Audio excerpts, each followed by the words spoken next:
Old Walton Bridge is the name given to the first Walton Bridge built across the River Thames, between Walton-on-Thames and Shepperton in Surrey, England, the latter then in Middlesex.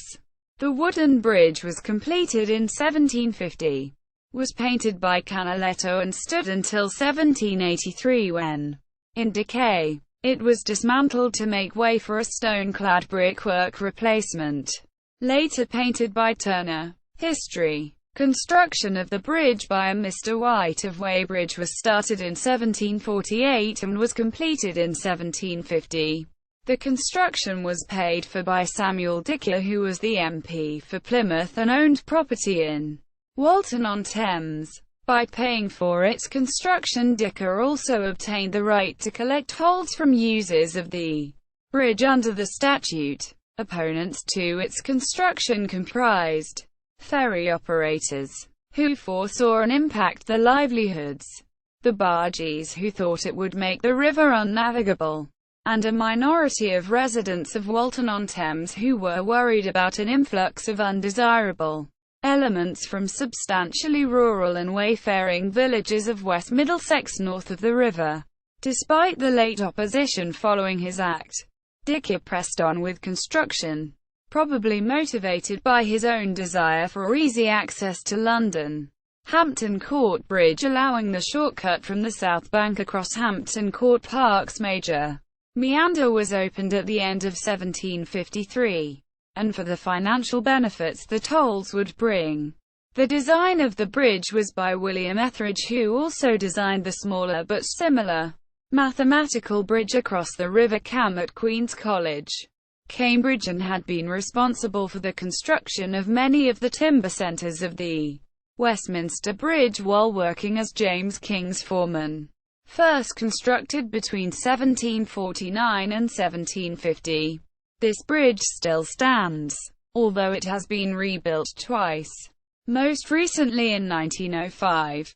The old Walton Bridge was supported by 4 central stone piers connected by 3 arches built of wooden beams and joists. The span of the central arch was 130 feet, 39 meters, at the time the widest unsupported span in England. It was surpassed by William Edwards Bridge at Pontypridd. The other 2 main arches were each 44 feet, 13 meters, though Decay later suggested that the design would have allowed for side spans of 70 feet or more.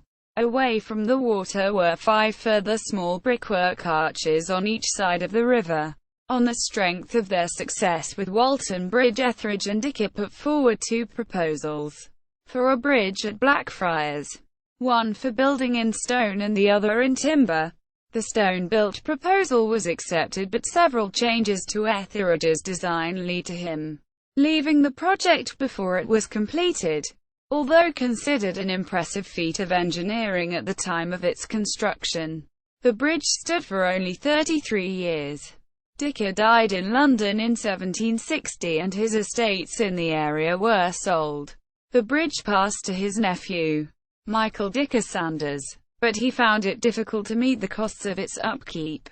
A report on the condition of the bridge in 1778 suggested that decay in the wooden frame made it unsuitable for use, and it was dismantled in 1783 to make way for a stone-clad brickwork bridge which was completed in 1788 and eventually collapsed in 1859.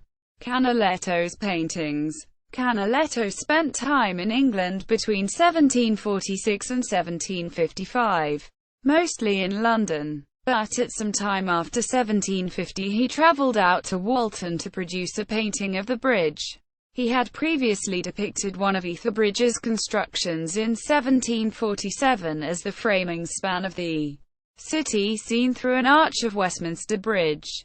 Normally, the figures populating his landscapes were anonymous, but his painting of the bridge is unusual because the identities of several of the figures are known. In the center of the painting on the near bank, 2 figures can be seen standing together. To the left is Thomas Hollis, who commissioned the painting from Canaletto, and almost certainly requested that he be included. It is likely that Hollis selected the image from a sketch in Canaletto's portfolio, as the painting omits the stone abutments that were added in 1751. To Hollis' right is Thomas Brand, his lifelong friend and heir. Further to the right, dressed in colourful livery, is Hollis' servant, Francesco Giovannini, and at the feet of Hollis is his dog, Malta. Seated a little distance from the central group on the left, with a cow looking over his shoulder, is an artist thought to be Canaletto himself. In the river a ship is lowering its sail in order to pass under the bridge, with the towering storm clouds forming above the bridge. Canaletto contrasts the forces of nature with the work of engineering below. The painting is the only of his English works in which he attempts to capture the weather. Samuel Decay's house at Mount Felix can be seen in the rear of the picture to the left of the bridge, but Decay, probably after seeing Hollis's painting, commissioned a different view of the bridge from Canaletto in 1755 in which his house can be seen more clearly, and the full extent of the bridge works that he had funded, including the extensive stone abutments, is obvious. The painting is normally kept by the Dulwich Picture Gallery. Notes. Skempton, A. W. 2002. A Biographical Dictionary of Civil Engineers in Great Britain and Ireland. Thomas Telford, p. 784. ISBN 0727729399-X. Tilley, Graham. 2002. Conservation of Bridges. A Guide to Good Practice. Spon Press.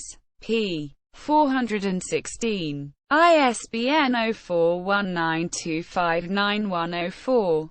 Old Walton Bridge. BBC. 2007. Archived from the original on the 11th of December 2006. Retrieved the 14th of February 2007. Old Walton Bridge. Queen's College, Cambridge. Archived from the original on the 16th of March 2007. Retrieved the 14th of February 2007. Emil Kren and Daniel Marks. Canaletto. Old Walton Bridge. Web Gallery of Art. Retrieved the 14th of February 2007.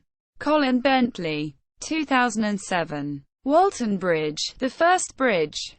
Surrey County Council. Retrieved the 14th of February 2007. A View of Walton Bridge.